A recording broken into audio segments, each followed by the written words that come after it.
పహల్గామ్ ఉగ్రదాడికి సంబంధించిన విచారణను national investigation agency ముమ్మరం చేసింది. బైసరాన్లో 2 రోజుల ముందే దాడి జరగాల్సి ఉందంటున్నారు. అయితే వర్షం పడడంతో దాడి ఆగిపోయిందని దర్యాప్తు అధికారులు గుర్తించారు.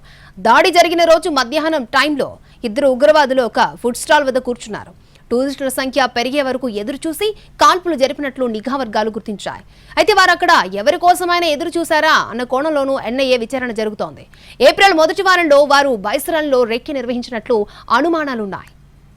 దాడికి కొందరు స్థానికులు సహకారం కూడా ఉందని అనుమానిస్తున్నారు. దర్యాప్తు సంస్థలు కొందరిని ప్రశ్నిస్తున్నాయి. జిప్ లైన్ ఆపరేటర్ అనుమానాస్పదంగా వ్యవహరించినట్లు టూరిస్టులు చెప్తున్నారు. దీంతో అతన్ని విచారణకు రావాలని నోటీసులు ఇచ్చారు. దాడి జరిగిన ప్రాంతంలో అతను జిప్ లైన్ ను నిర్వహిస్తున్నాడు. ఓ టూరిస్ట్ తనకు తెలియకుండానే సెల్ఫీ వీడియోలో దాడి ఘటనను చిత్రీకరించాడు. జిప్ లైన్ పై ఎంజాయ్ చేస్తున్న టైంలో కింద కాల్పులు మొదలయ్యాయి. అది వీడియోలో రికార్డ్ అయింది. దాని ఆపరేటర్ మతపరమైన నినాదాలు చేశాడని, ఆ వెంటనే దాడి జరిగిందని ఆ టూరిస్టు చెప్తున్నాడు. తన ముందు జిప్ లైన్ పైకి వేరే వాళ్ళు వెళ్ళినప్పుడు ఎలాంటి నినాదాలు చేయలేదని, కానీ తాను వెళ్ళినప్పుడు మాత్రమే అనుమానాస్పదంగా వ్యవహరించాడని చెబుతున్నాడు. దీంతో ఎన్ఐఏ అతన్ని విచారణకు రావాలని కోరింది.